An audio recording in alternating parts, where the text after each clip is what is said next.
Berg. Here. Bowerman. Yes, ma'am. Hallett. Here. McKeon. Here. Swanson. Good evening. Tucker. Here. And Romansky. Here. I'd like to recognize any visitors to this evening's meeting. Seeing no one, we'll go to the consideration of agenda as presented. In additions, we have two additional resignations under 4.1.1. Lynette Boone and Connie Walkup. Those are the only changes, correct? Right, that's it, please. So I'll entertain a motion to approve the agenda as amended. So moved. Is there a second? Any discussion? All those in favor signify by saying aye. Aye. Those opposed, the motion will carry. We'll move to item 4, consent items. Is there a motion to approve consent? Moved. Is there a second? Second. Thank you. Any discussion? Hearing none, all those in favor signify by saying aye. Aye. Those opposed? And we'll get right on to old business discussion items. 5.1 is an update on the secondary academic design team. And Nancy? Good evening, everyone. Good evening. So I think there's a chance you may have this handout in board book already. And I think.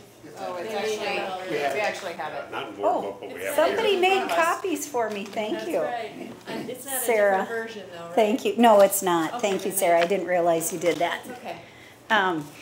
So this is just a short update about sort of next steps in our implementation phase for our secondary academic design work. We anticipate that near the end of the month we'll start meeting with our first articulation groups in terms of curriculum work groups to start looking at courses, course offerings, and programming. And part of the work that we think we need to do prior to, or at least early in their work, is to take a look at some structural things that will better inform them in terms of looking at programming, and especially at the middle level. So one of the things that we discussed with the academic design group and then to a more depth with our principals was a little bit around our 7-period day. There isn't really clear research about one daily schedule being better than another. And sometimes what's difficult when you go into curriculum work is if you're unclear about whether you're going to change your schedule or not, it really drives the number of course offerings you can offer, like if you're in a 6-period day versus a 7-period day, 7-period day, 8-period day, and there's 4-period days. And so by and large, the administration and our teachers on design team agreed as well, felt like we really want to stay with our 7-period day, that's a consistency piece that is helpful to our teachers. But the one thing they would like to do is improve our 7-period day by adding more flexibility and more options for kids in terms of choice of electives, etc. So in order to prepare, especially at the middle level, what we're talking about doing is recommending some organizational changes that would impact the schedule, as well as what we require kids to take in the elective areas. And this is always a hard one to explain because I call them required electives, which is confusing. And then our new teaching and learning secondary person, Ed Cox, we decided in talking, the two of us, that elective requirement might make more sense to people.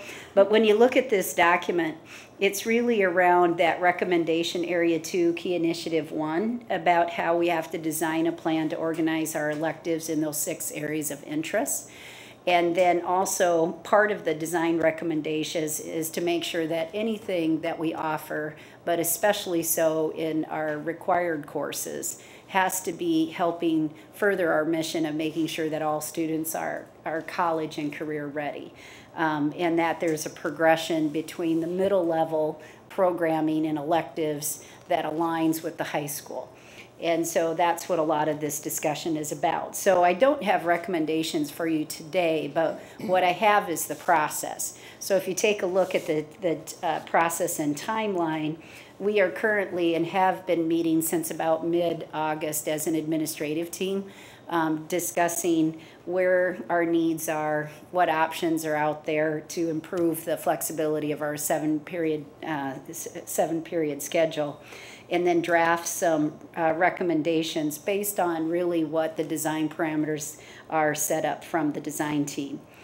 And then today, we're presenting to you a little bit about that process. And then at our work session on September 22nd, we plan to review with you the recommendations as we draft them, get your feedback, as well as then take those draft recommendation out for feedback from staff as well.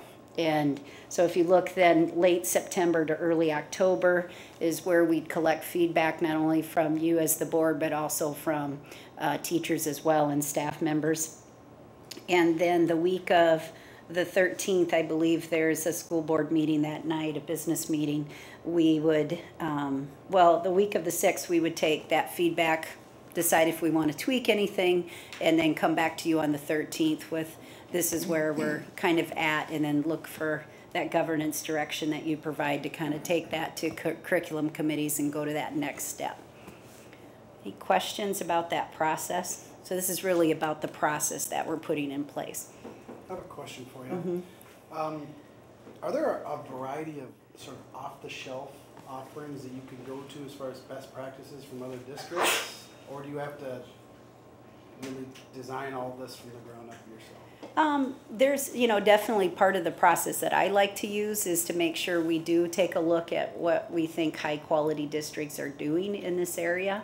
But often I have found teachers are very creative, and once they kind of let themselves really think about it, they can often come up with good things. But, they're likely to be, and we talked about this last time, in some cases we might have courses that could serve as requirements that already exist, and others with tweaking, and then others that might just be brand new. But one of the things that we'll be doing with the areas of interest, which I think is kind of exciting, is there's many different content areas within arts, like let's say arts and communication. We're going to have English teachers with music teachers, with art teachers, etc. Really dreaming about what is a strong arts and communication area of interest, and what would that look like, and then making sure we're planning accordingly both at the middle level and as well as at the high school, and that it's aligned. We didn't want to fall in the trap of just making our courses fit. We wanted people to think of, in a perfect world, starting from scratch, what would they want to offer. That's great. Yeah. One question for you. I know our curriculum advisory parent group is meeting in early October. Will they be part of this process? Yes, I should have put that on the list. That's a good idea, because we just scheduled that meeting, and yes, it's early enough to be able to do that. So, thank you. Reggie? Nancy, so the title of the page says middle level. Should I interpret that to be 6 to 8, or per the recommendation area, is the group going to be working 6 to 12, so you have continuity? Right now, it looks like most of the recommended changes are going to fall primarily 6 through 8, but we're still starting looking at 9. And so 9 might be a possibility, but right now, as far as the conversation, it's all been impacting 6 through 8. Any other questions? When you start 9 through 12, when you look at our requirements, just to follow up on what Reggie said, they're pretty similar to what the state requires of us. And we have the ability to go beyond that, but that would come out of a proposal process that happens in our curriculum work versus making some shifts that would impact what we do at the middle level where requirements are not as clearly defined. Any other questions? Okay. I take it now when kids would be registering for classes, it'd be a lot easier. You'd have like a yellow section that would be the technology, and then Yeah. and So kids what could- we're I think that's a great question, Mary. What we envision, and whether it starts next year or the year after, I'm not sure of, we'll have to see. But we see a registration guide where all the required classes are listed first, and then everything after that would be by area of interest. So you would see a bank of arts and communication classes, and then a bank of science and technology classes. Obviously, some would Yeah. fall between two different pathways, correct? We'll probably keep them separated, but sometimes they're interconnected. The Yes. kids are pretty good at seeing that, so, yeah. Be very interesting to see that, Mhm. that course registration guide. Yeah. Great. Thank you. Sort of a mid-grade. Okay. Thank you, ma'am. All right, thanks. I actually was. Then we'll move to 5.2, which is assessment and testing update. Dave? Hello? Notice I just moved one seat over, so.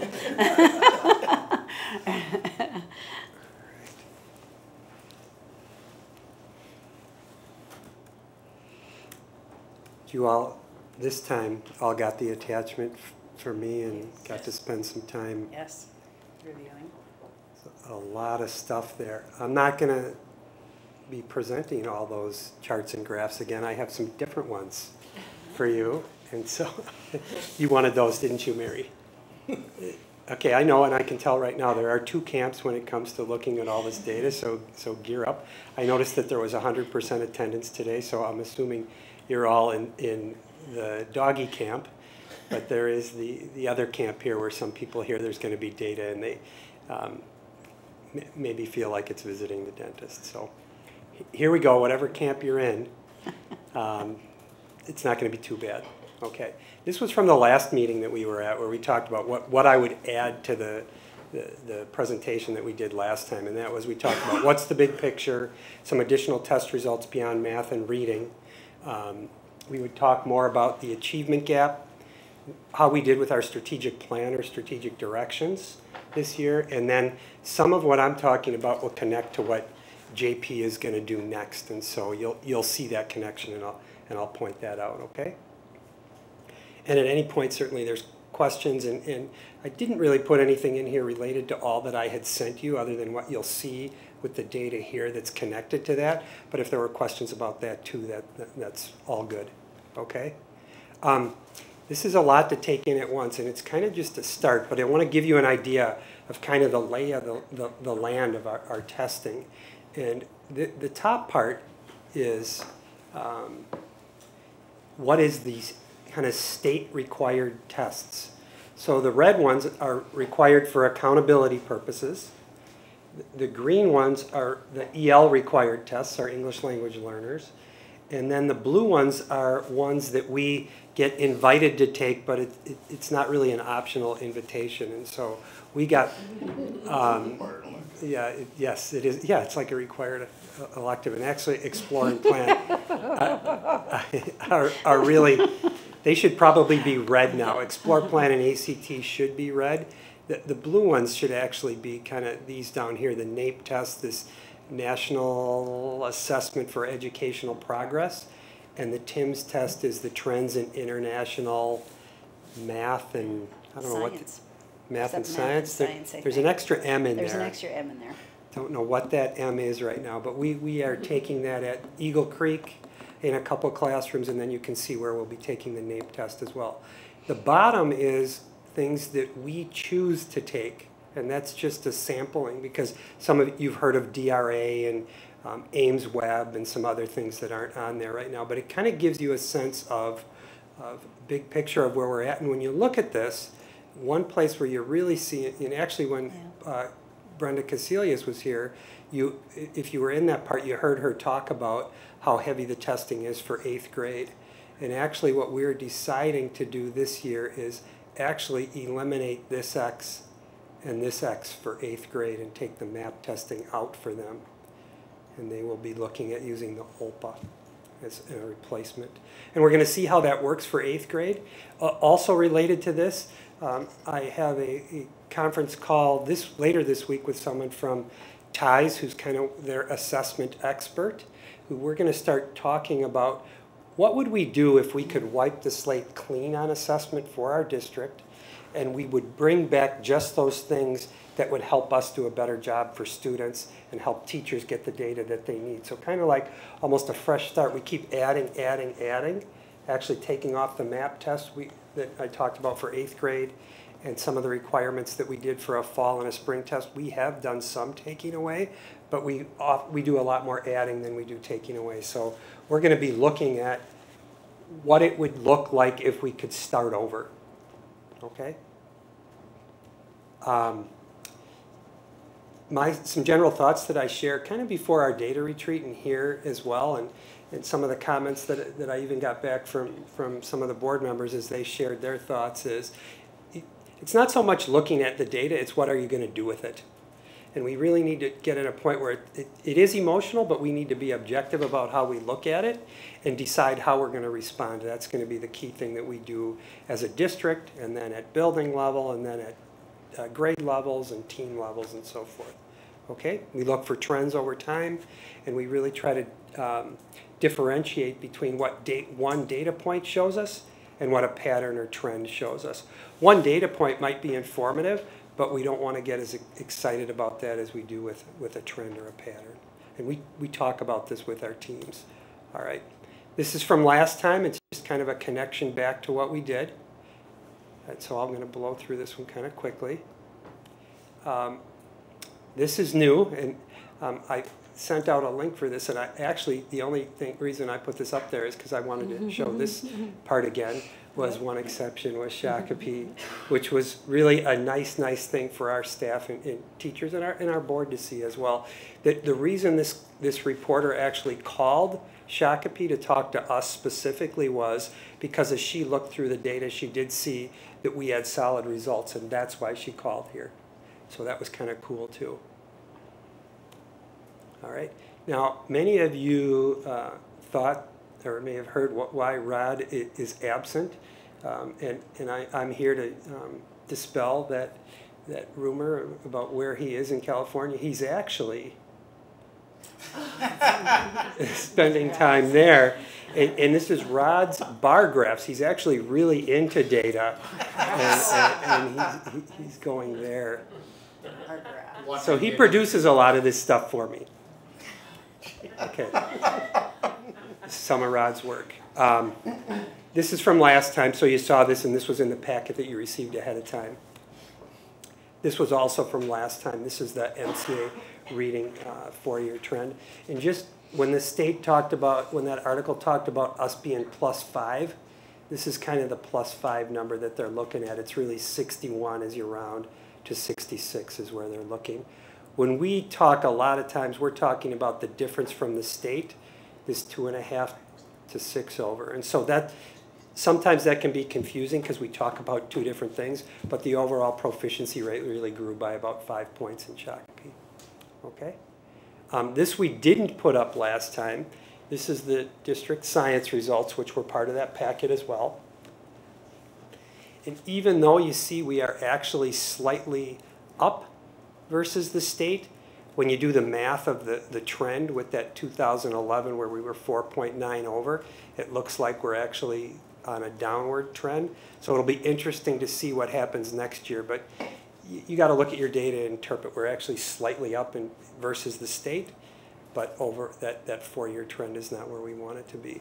The science is also a place we're going to, the science department is aware of that, as Nancy and I also work with the RTIC teams and talk about our alignment to the standards. This is obviously a piece that we're looking at. And if you looked in your packet, you can see that this test is taken at 5th grade, 8th grade, and then after you take biology in the high school. We actually have some pretty strong results at 5th grade. And so as we look at 8th and that high school test, we need to again look at our alignment more closely. Okay? This is a review from last time as well, and you remember this is connected. This is our count of where are the cells out of those about 50 possibilities where we are +10 over the state in our proficiency rate versus the state. All right. This is new, and this is a lot to take in. So I'm just going to tell you what you can focus on here, and I'll make this through Sarah, make the presentation available as well. This is our ACT versus the comparable districts that we chose last year.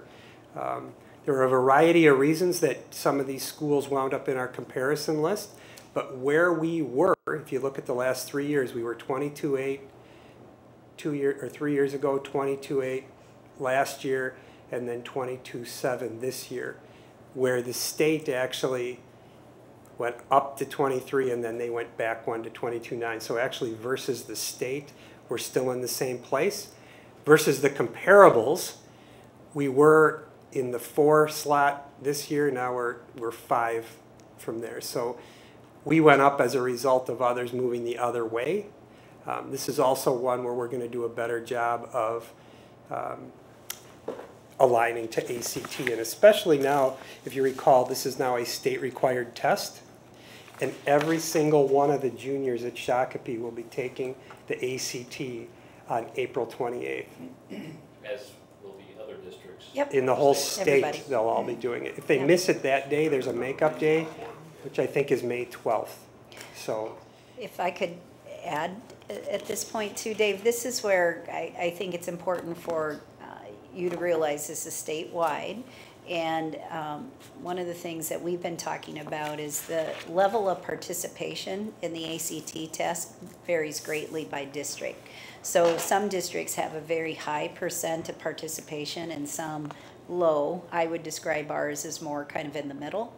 But I think we're going to see, and I think the state would even predict, we're going to see a pretty significant change in what the scores are once you go to 100% participation. But this is part of, which Dave will talk about later, world's best workforce, and this idea of making sure kids are college and career ready, and this is the assessment the state is using to help measure that.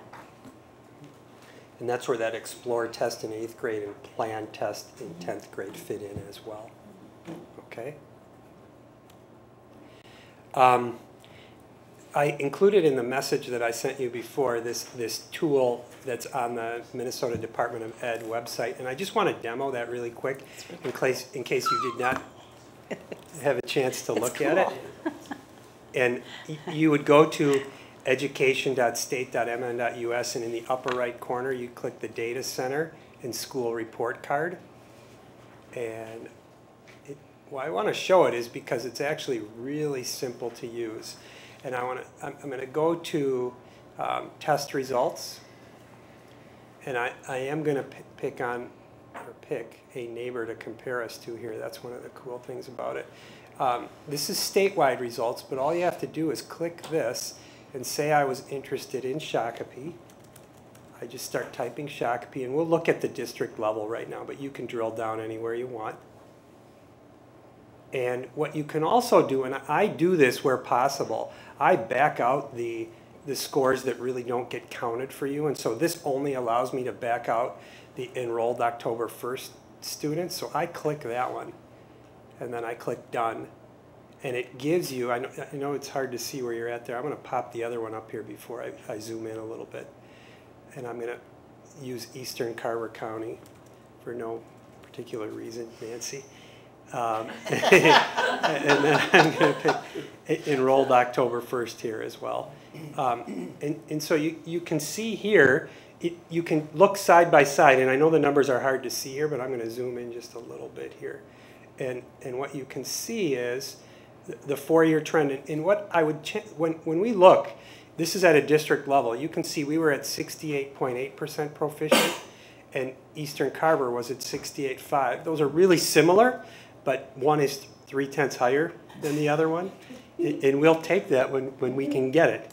And what I really want you to look at, and I looked at lots and lots of districts, and there's lots of ways to analyze data, okay? And I just looked what's happened over the last 4 years. So if I look at Shakopee in 2011, we were at, and the reason I did that for the math test is because that's when the MCA 3 test started, okay? You see that drop from 2010 to 11. If you look at what happened to Shakopee, we really kind of went from 59 to 69. We're up about 10 points in the last 4 years. And if I look over here, could be any district, they went from really 68 or 66 to about 69. They're up 2.5 or so points. So if I look plus 10 versus plus 2.5, that's a nice deal. And what I did not find was, and I'm sure there are some, but almost without exception, the growth over 4 years in both reading and math that you see for Shakopee was the greatest I saw.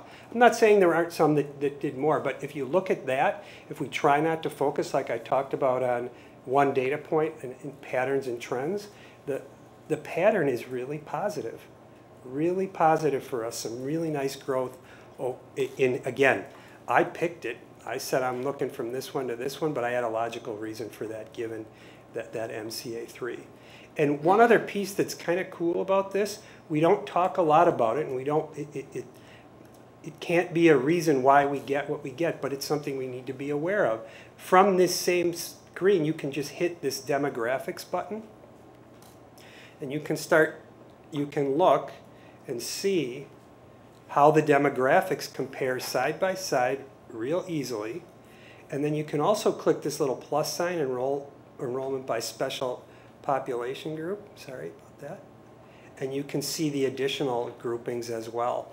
So if you look, we're 11% of our students are EL learners, about 5.5 and so forth. So you can compare side by side and, oops, all right. So I encourage you to take a look at this tool if you have not, because it is really simple, powerful, easy to use, and it'll give you a sense. And it's actually, I looked and looked and looked, and I found a couple districts. I found Hopkins, which we talk about reputation sometimes and whatever, usually very strong reputation. I looked at Eden Prairie, Roseville, which we looked at them sometimes as a competitive or a comparable district for us based on demographics and so forth. And again, whether I was looking just at this 4-year piece, districts that looked like us or didn't look like us, I thought there was just some really positive stuff on there. Really some nice things going on. It also lets you see things like in science, where I saw one of our neighbors, Jordan High School, or Jordan schools, made a very nice jump in science, with our science kind of being a little, kind of just holding the line and not moving much. They might be a good one to go talk to and see. They moved by 15 points in 1 year in science. I'd like to know how they moved 15 points in 1 year. And so it lets you find things like that as well. So very good tool. If you know the old tool that they used to have, this is a major upgrade, major. And it's understandable too. It's very simple. I said we'd talk more about achievement gap, and we shared a little bit of data on this. This is a slide that we shared with all our schools at our data retreat, and we're making the achievement gap and branding it a little bit with this mind the gap. I don't know if you've ever traveled in that little gap. I'm still looking for the great analogy story on jumping over the gap or whatever, some story I need there, the train moving. There's all kinds of nice pieces here to have a good analogy, just waiting for someone to develop that story. But we also talked about it, and you'll hear Rod use this language of opportunity gap. And we're doing some things as a district to try to close that opportunity gap for all our students. But what you're going to see here is some results that are very challenging for us. They are difficult to get your head around, and this is the one I shared before. The red is always Shakopee, the red is 2013-14, the blue is 12-13, so this is just 2 years worth. This is the non-free and reduced group. This is the free and reduced group, and then the next bar is always that one minus the other. So what's the gap between those two groups? So you can see the gap went down a little, but it's still unacceptably large. And you can look at this across the board, whether it's our ethnic subgroups, our EL subgroups, our free and reduced subgroups, or our special ed subgroups, there are significant gaps there in achievement. That's reading. And again, this is one we've seen before. This is math. Now this next one, it's going to be a lot to take in at once, so be patient with me for a second here, all right? And let me explain this one. This is looking at a longer trend, okay? This is looking at this, and I want to focus on this all for a second. This is just an average of our achievement gap for all those subgroups. For the ethnic subgroups, free and reduced subgroup, special ed subgroup, and English learner subgroup. So you can see the scale is so tight, so it looks like it's going up quickly. It's going up, but it's, and I'm not saying this is okay, but it probably looks more dramatic than it is because the scale is so tight. And then I made a different grouping, that SOC students of color, just to see what's happening with our ethnic groups as well, okay? What we would want to see here is smaller is better. The gap goes down, okay? Now I wonder